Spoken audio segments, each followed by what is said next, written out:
A inflação no país em 2025 ficou abaixo do teto da meta. Mas e nesse ano? Quais são as projeções e as possibilidades de redução da taxa de juros? O nosso entrevistado é o economista Ricardo Rodil, líder do mercado de capitais da Crowe Macro Brasil. Mais uma vez, muito obrigado por atender a Jovem Pan. Boa noite, bem-vindo.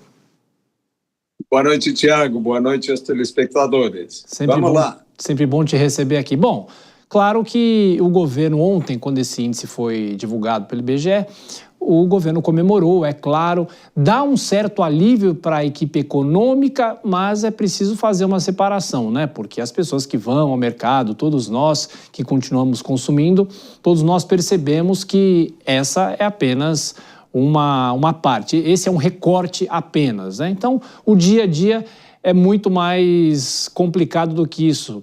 Mas, de qualquer forma, é um índice que dá um alívio para a equipe econômica?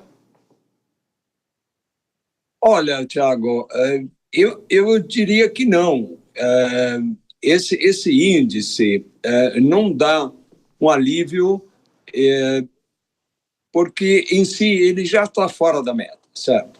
Agora, eu quero propor um enfoque um pouco diferente e muito mais útil para os telespectadores e para todos nós, que é o seguinte: a gente diz, bom, a inflação fechou em 4,36, um pouco abaixo do teto da meta, vamos comemorar.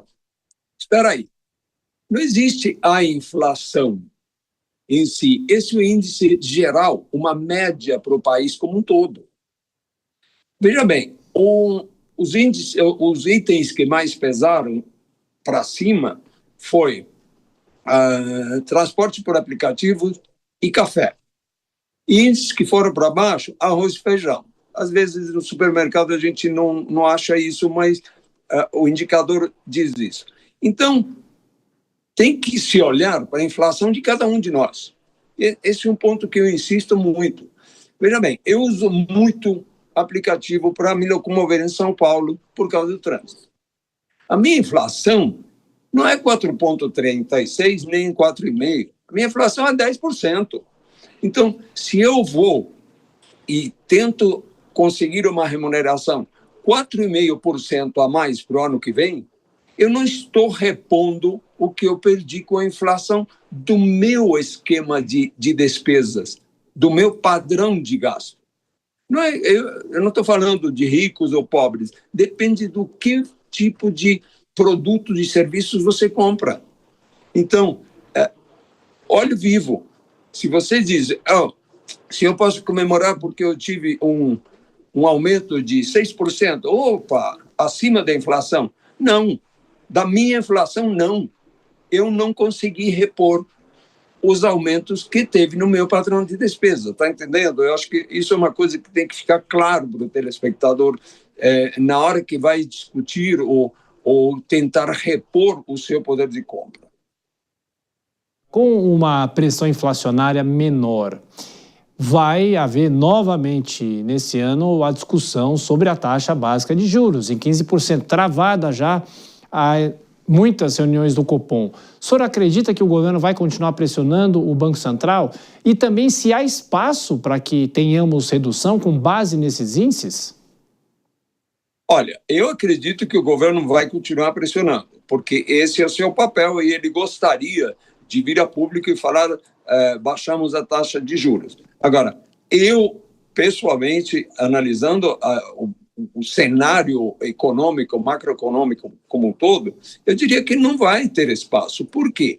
Nós tivemos uma inflação dentro, ainda um pouco abaixo do teto da meta em 2025, mas não podemos esquecer que 2026 é ano de eleições gerais. Portanto, nós vamos ter uma derrama de dinheiro de vários níveis de governo que vai pressionar a demanda. Isso vai gerar pressões inflacionárias. Segurar a inflação nesses níveis de 2025 não vai ser fácil. E aí vai ter pouco espaço para diminuir a taxa de juros. Agora, em relação ao Banco Central, as últimas justificativas, né, não só por causa das questões internas, mas também por causa do cenário externo, que está cada vez mais turbulento. Tivemos na semana passada a questão da Venezuela, a possibilidade de pressão em relação ao petróleo. O senhor acredita que, se fosse possível fazer uma balança, os fatores internos estarão pesando de que maneira e os fatores externos ainda pesando no Banco Central de que forma? Olha, os fatores internos é algo que eu acabei de falar. Vai ter um aumento de demanda, muito possivelmente, de bens e serviços.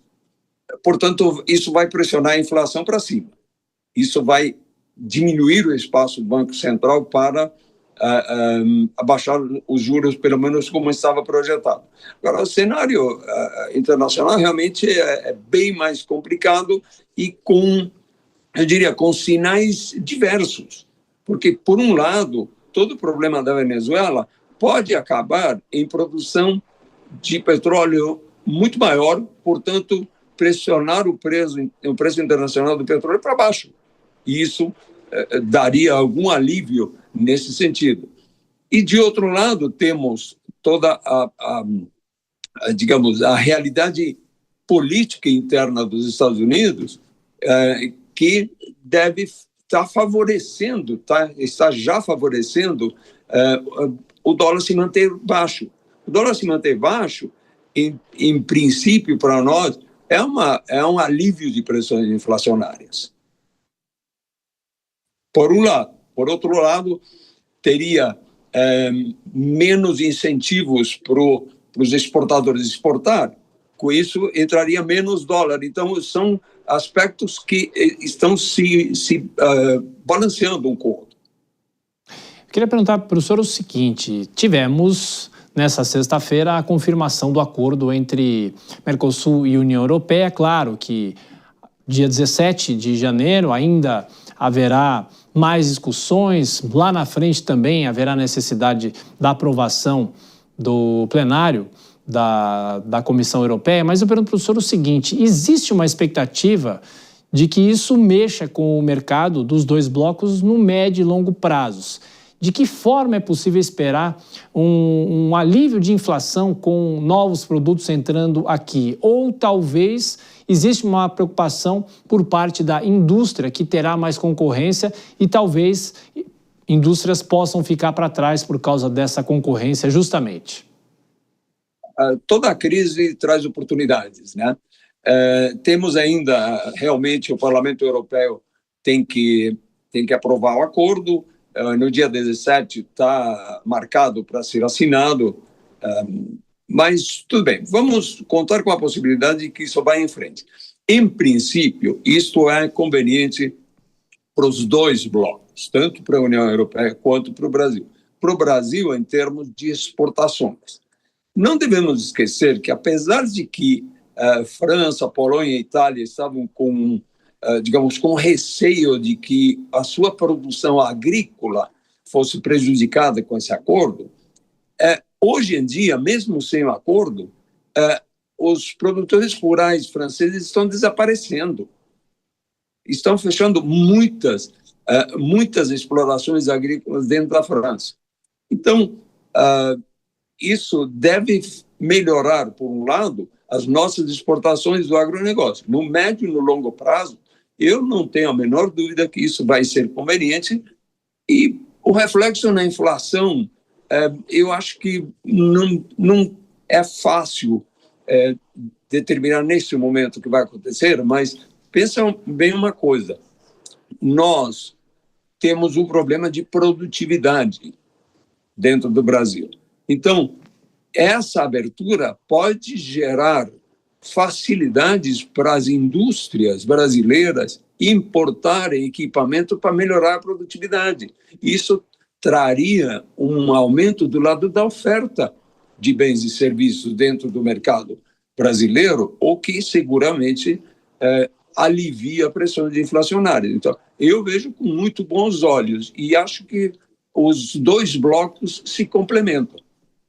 Pois é, interessante dentro disso que o senhor fala, porque no início dessa atual gestão do governo Lula, o vice-presidente da República falava muito sobre a discussão da reindustrialização do Brasil.